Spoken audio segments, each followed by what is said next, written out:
distinguished chief guests, respected chancellor, foreign delegates, professors, and participants and students. On behalf of Electrical and Electronics Department, I welcome you all for this valedictory function. First of all, I would like to welcome the leader, our Chancellor, Dr. A.P. Majid Khan, the motivating man behind all these ideas. On behalf of NIU conference team and EEE department, I welcome you, sir.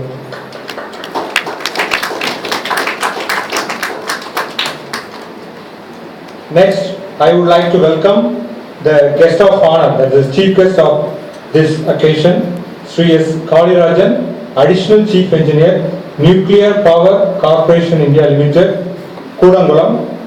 We have been getting the support from the past few years. On behalf of NIU team, I welcome you, sir. Next, it's my immense pleasure to have Dr. Sri A.K. Narayan, Head HRD and KM, Heavy Water Board, Government of India, Mumbai. On behalf of NIU conference team and EEE department, I welcome you, sir.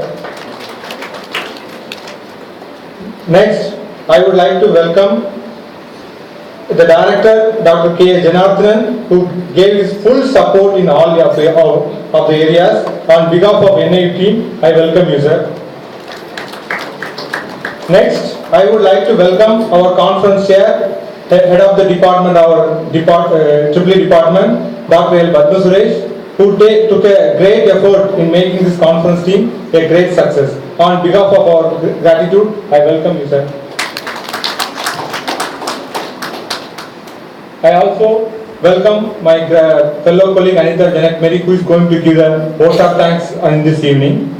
Next, I welcome all these participants from different states and as well as different countries who took great effort for coming here and sharing with their ideas. On behalf of NIU team, I welcome you all. Last but not least, I welcome our fellow students and faculties who took the great efforts to making the show a grand success. Thank you very much. Thank you.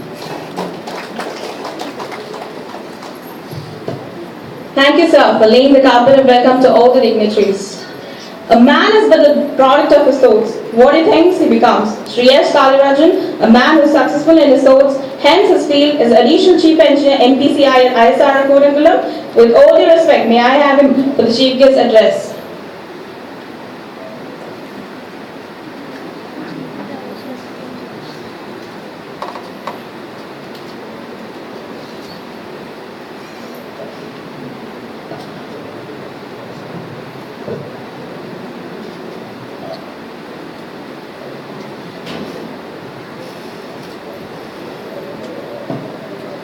Good afternoon, one and all. Respected dignitaries on the dais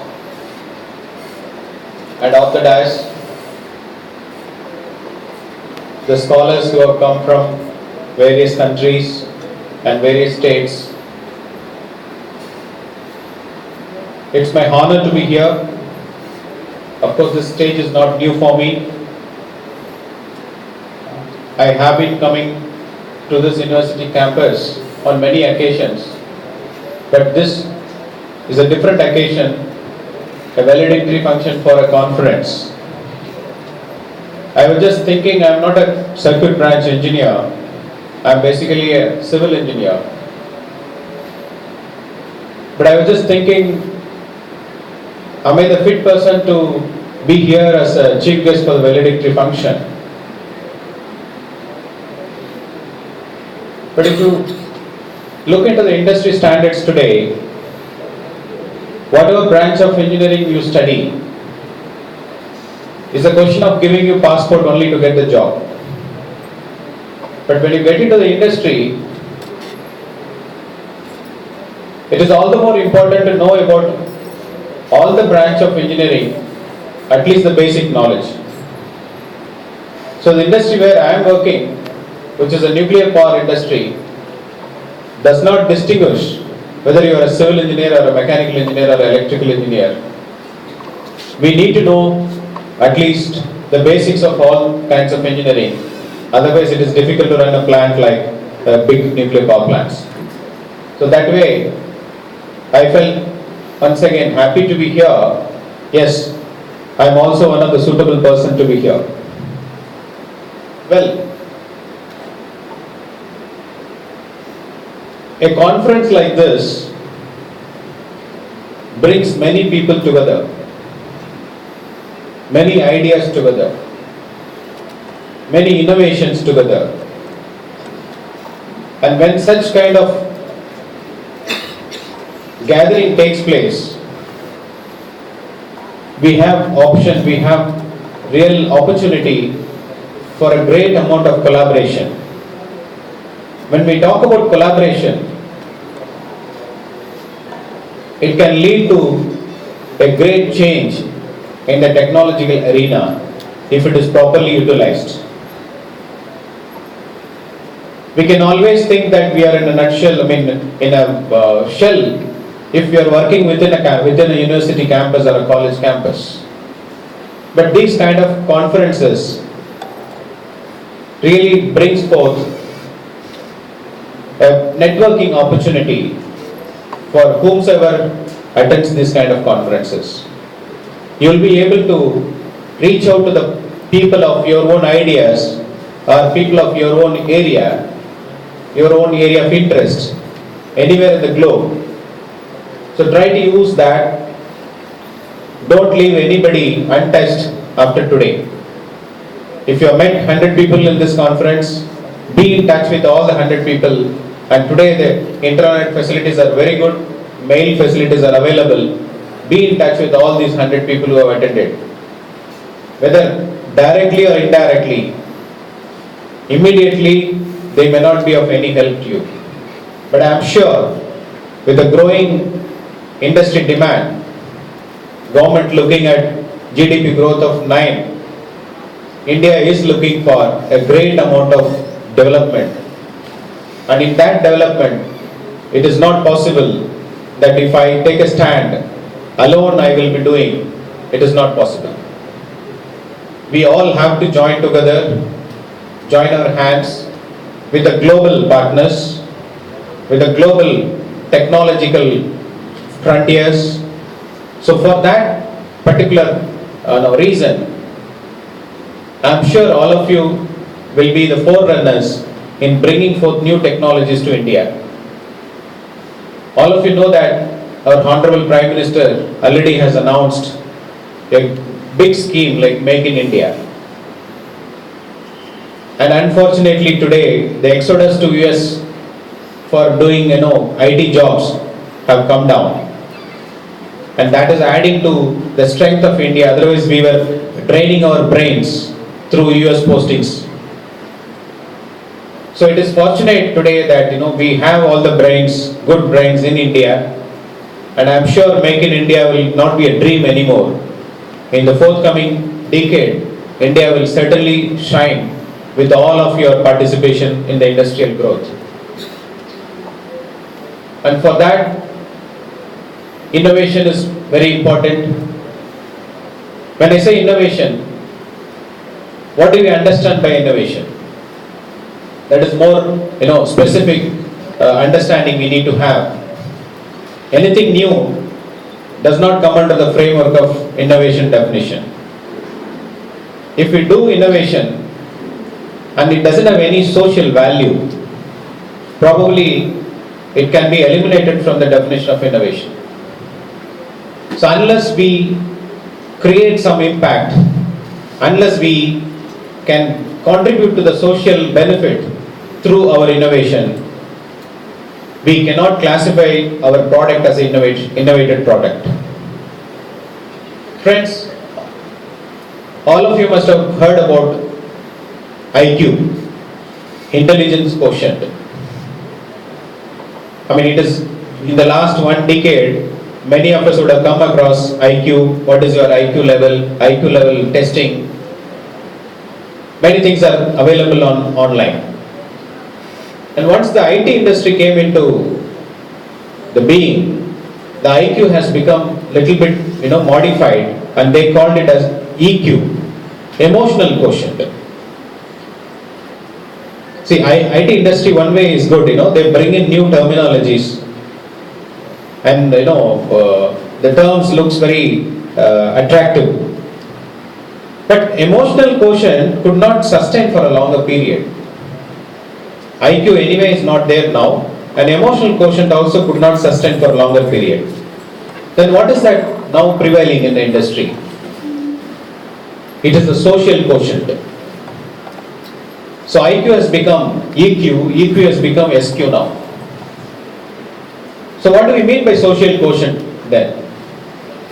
It is the amount of knowledge, the amount of innovation, the amount of intelligence and the amount of brilliance which you can utilize for the benefit of the society, then your SQ is more.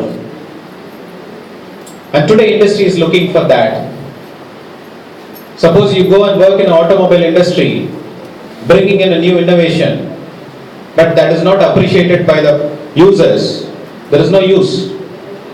So we need to look at the products which we are going to design, or which we are going to analyze, or which we are going to produce as a new product that certainly needs to be acceptable to the society, acceptable to the users. Then only that is going to have a greater value in the market. Friends, unfortunately in the Indian education system, we don't imbibe all these kind of qualities in our education. Because if you recall your school days, most of it is like memorize and then vomiting in the exam paper, just for scoring good marks so that we get entry into the professional colleges. And once we enter into the professional colleges again, to get a job, we need to have some good marks so that they call you for interview at least. But once you enter into the industry, is that the stop? Is our career has reached the end? It is the starting of the career. So all these marks are helping us to enter into an arena of growth. We are going to have our first step in when we are joining any company or any job. It can be academics, it can be corporate, any kind of job. But there is a long period to go after you join a job. And that long period, we don't study anything. We don't write any exams. We don't score any marks. But that long period, we are all under testing by the society. We are all being experimented by the society. What is the contribution we are going to make and create to the society's well-being? So that is the message I want to communicate to you. The studies, academics is a only entry passport for all of us to enter into the job arena. But once we enter into the job arena, the growth, the career growth is totally dictated by the business value what we can create. And today the business value is nothing but a social value. If we can understand the value system of the market, see there is something we study in mathematics value system, that is different.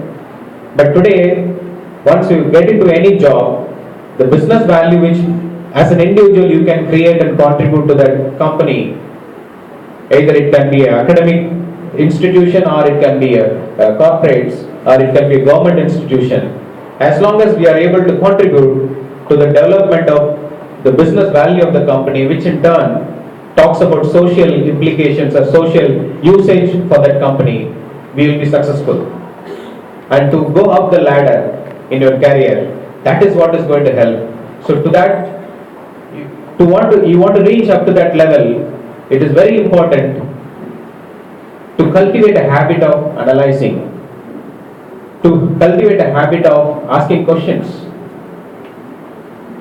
Because many of us who are in academics, we do research just for the sake of doing research. We do research just for the sake of getting PhD awarded or research degrees awarded. Please don't stop there. Start asking further questions and try to work out what best we can contribute through your research to the society. And if we are able to contribute to the society by virtue of our findings in your research, I am sure you will be regarded as one of the best people who can contribute much more to the society, and you can reach much higher heights.